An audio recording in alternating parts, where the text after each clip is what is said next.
안녕하세요. 24시간 축구야입니다.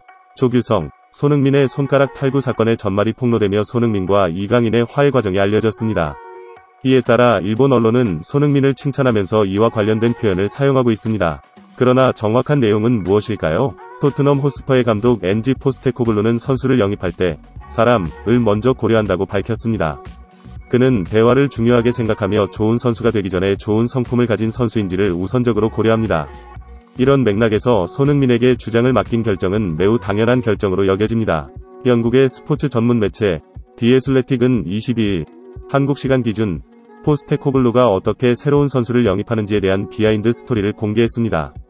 베사르트 베리샤는 포스테코글루의 전화를 처음 받았던 날을 아직도 기억합니다. 우린 만난 적이 없었는데도 그는 나를 알고 있는 사람처럼 대해주었습니다. 우리는 많은 이야기를 나눴습니다. 그는 가족을 강조했고 팀에 적합한 사람을 원한다고 했습니다. 좋은 사람들과 계약하는 것이 중요하다고 강조했습니다. 베리샤는 2011년 독일에서 호주로 이적했습니다. 토트넘은 1월 이적 시장에서 티모 베르너, 라두 드라구신 등의 굵직한 선수를 영입에 성공했습니다.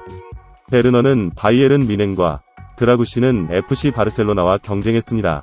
이들이 토트넘에 온 이유는 포스테코글루 때문입니다.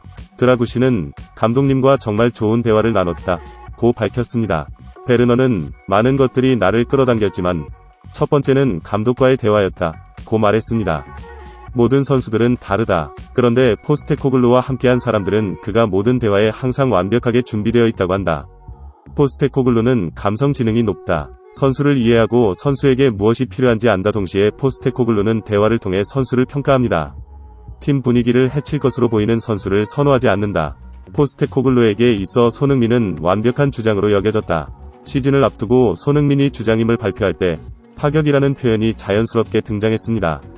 세계 최고의 축구 리그에서 아시아 출신 한국인이 캡틴으로 선출되는 것은 이전에 상상하기 어려웠습니다. 그러나 손흥민은 긍정적인 성품과 인기 있는 인성을 지니고 있었으며 팀을 위해 때로는 바른 의견을 제기하기도 했습니다. 이는 밖에서만 놀랄 일이었을 뿐 포스테코글루에게는 선택에 고민이 없었습니다. 최근 한국 대표팀에서 발생한 탁구 논란에 대해서도 포스테코글루는 손흥민을 옹호했습니다. 리더는 가끔 불편한 진실을 말해야 합니다. 그것이 리더십의 본질입니다. 리더십은 모두를 만족시키고 인기를 끌어들이는 것이 아니라 올바른 것을 찾고 행동해야 합니다. 조직을 위해 최선의 선택을 고민하고 실행해야 합니다. 손흥민을 관찰하면서 이러한 특성을 발견했습니다. 포스테코글루는 말했습니다. 사람들은 가끔 손흥민을 보면 그가 항상 웃고 긍정적이라고 생각하지만 그는 실제로는 경기에서 승리를 원하는 열정적인 선수입니다. 손흥민은 원칙이 흔들리는 것을 싫어하며 불만이 생기면 반드시 의견을 내놓습니다. 저는 토트넘에서 그런 모습을 많이 보았습니다. 포스테코글루는 손흥민이 자발적으로 부담을 지는 리더임에 감사한 마음을 표했습니다. 가끔은 그것이 인기 있는 선택이 아닐 수도 있습니다. 동료나 코치, 클럽과 갈등을 겪을 수도 있습니다. 그러나 리더는 옳다고 생각하는 길을 따라야 합니다. 손흥민은 본성적으로 친절하고 예의 바른 사람입니다. 그러나 이것이 그가 승자가 될 수 없거나 엄격한 기준을 가지지 않는다는 의미는 아닙니다. 덧붙였습니다. 조규성은 화상 인터뷰에서 이강인의 사과에 부정적인 의견을 표했습니다. 저는 그 상황을 직접 목격했습니다. 강인이의 행동에 정말 실망했습니다. 손흥민은 항상 웃고 다니며 불편한 상황을 최소화하려고 노력했지만 강인이와 영우, 우영이는 여전히 분위기를 이해하지 못하고 떠들며 숙소로 이동했습니다. 이번 강인이의 행동을 용서할 수 없습니다.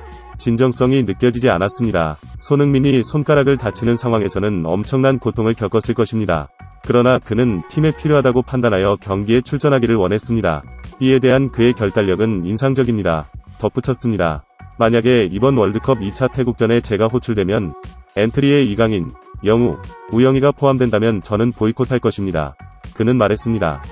오늘도 손흥민 형에게 연락을 했습니다. 아컵 때 조별리그나 토너먼트에서 부진할 때 손흥민 형이 항상 세심하게 챙겨주셨습니다. 제가 이번 강인이의 행동을 직접 목격했기 때문에 이번 국가대표팀에는 차출되지 않았으면 좋겠습니다. 그리고 누군가의 대리로 사과하는 것보다 진정성 있는 사과가 이루어져야 합니다. 누군가에게 밀려 사과한다면 그것이 진정한 사과일까요? 화를 억누르며 인터뷰를 마쳤습니다. 한편 대한민국 축구 국가대표 주장 손흥민과 이강인은 극적인 화해에 성공했습니다.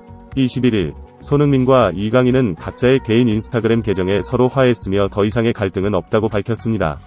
손흥민은 이강인과 서로 다정하게 어깨를 나란히 맞대며 찍은 사진을 통해 따뜻한 분위기를 전했습니다.